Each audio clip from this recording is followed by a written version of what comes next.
BSc education India में आप सबों का फिर से स्वागत है। दोस्तों, पिछले वीडियो में हमने बहुपद को लास्ट किया, जिसमें आपने देखा कि कितना इजी वे में हमने आपको बहुपद के बारे में बताया। आज के क्लास में उपस्थित हूँ लेकर द्विघात समीकरण। द्विघात समीकरण भी बहुत आसान लैंग्वेज में हम आपको समझा देंगे। तो आइए शुरू करते हैं आज के क्लास। द्विघात समीकरण, सबसे पहले आपको बता दें कि द्विघात बहुपद के बारे में बताए थे कि जिस बहुपद के अधिकतम घात 2 हो उसे द्विघात बहुपद कहते हैं। और वही द्विघात बहुपद का जो परिभाषा था उसी का थोड़ा सा इसमें हम ऐड कर देंगे, यानी कि जिस समीकरण के, जहां पर बहुपद था वहां पर हम समीकरण ले आएंगे, यानी कि जिस समीकरण के अधिकतम घात 2 होगा उसे कहते हैं द्विघात समीकरण। जिस समीकरण के अधिकतम घात 2 होते हैं उसे कहते हैं द्विघात समीकरण।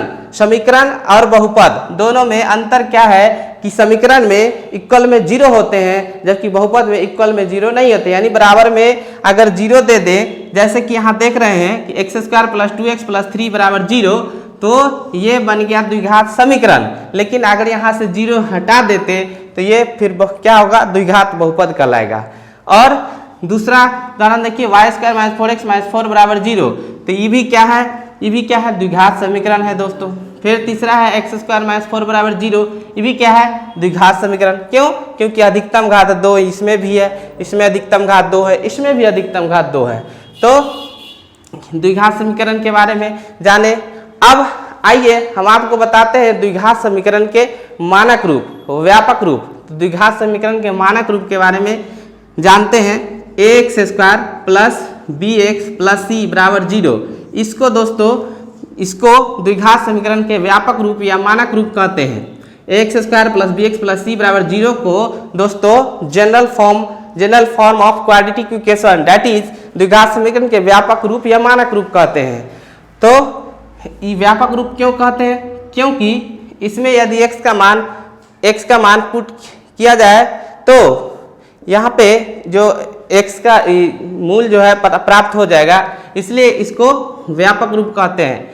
यूँ बोल देते ABC का मान अगर हम पुट कर दें, ये ABC का मान पुट कर दें तो एक बन जाएगा द्विघात समीकरण।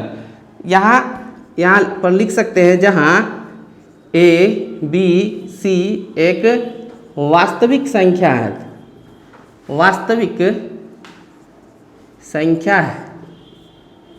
वास्तविक संख्या है, तो ये द्विघात समीकरण के व्यापक रूप कहलाता है।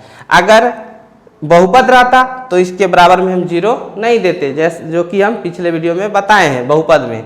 तो द्विघात समीकरण का अगर कोई आपसे पूछे कि मानक रूप बताओ, तब बोलेंगे x² + bx + c = 0, जहां a b c एक वास्तविक संख्या है। आइए दोस्तों, अब जानते हैं द्विघात समीकरण के विषय में, माने कौन कौन ऐसे गणितज्ञ आए जो इस द्विघात समीकरण के बारे में बताया, यानी कि भूमिका जानते हैं। द्विघात समीकरण में गणितज्ञों की क्या भूमिका है, कौन से गणितज्ञ अपना क्या वक्तव्य दिए, क्या बात बोले द्विघात समीकरण पर, जानते हैं। तो द्विघात समीकरण के बारे में सबसे पहले अधिकांश लोग कहते हैं कि बेबीलोन वासियों ने खोज किया था।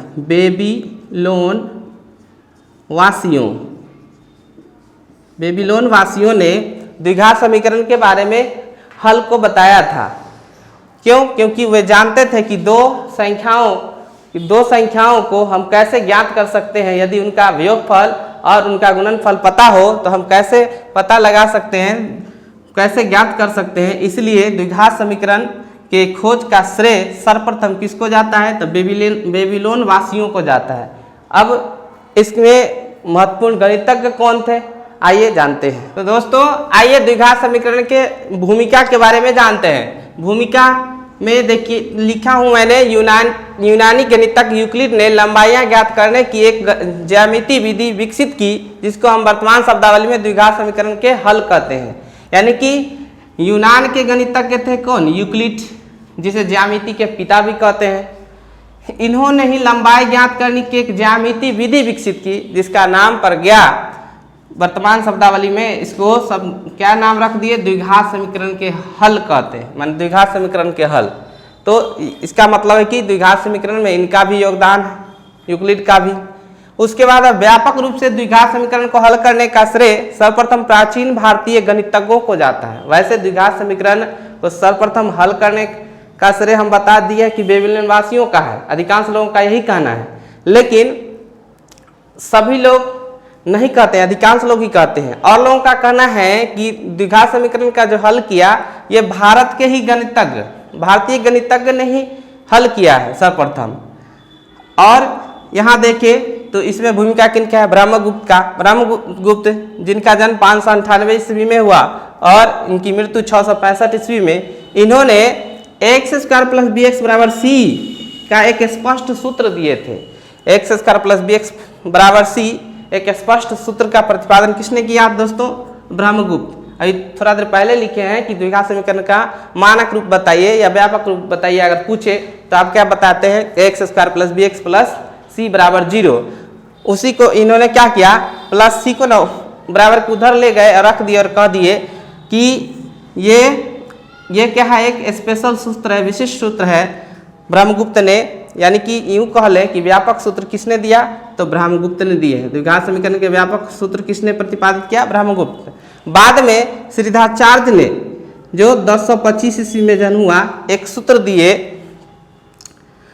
उस सूत्र का क्या है? तो x = -b + √d/2a, जहाँ d फिर निकालेंगे तो d बराबर एक फॉर्मूला होता है b² - 4ac, जिसको हम ना विस्तारित रूप से इसी चैप्टर में बताएंगे, इस सारे दोनों सूत्र को। और ये क्या है? तो पूर्ण वर्ग बनाने की विधि से हल करने का सूत्र है। जब आपको द्विघात समीकरण में जब चैप्टर प्रश्नावली लेके आएंगे तो वहां पर लिखा होगा कि निम्नलिखित को पूर्ण वर्ग बनाने की विधि से हल करें तो हम यही सूत्र का प्रयोग करेंगे। तो वहाँ हम विस्तारित रूप से आपको बताएंगे। फिलहाल भूमिका है तो शॉर्टकट में जानिए कि सिद्धाचार्य ने एक सूत्र प्रतिपादित किया जो पूर्ण वर्ग बनाने की विधि से था, तो वो सूत्र है x = -b + √d/2a। उसके बाद द्विघात समीकरण के बारे में इतने ही लोग नहीं बताए, अरब के गणितज्ञ भी थे अल-ख्वारिज़मी। उन्होंने भी विभिन्न द्विघात समीकरण के बारे में अध्ययन किया और उन्होंने भी बताया, अपना योगदान दिया द्विघात समीकरण के लगभग 800 ईस्वी में।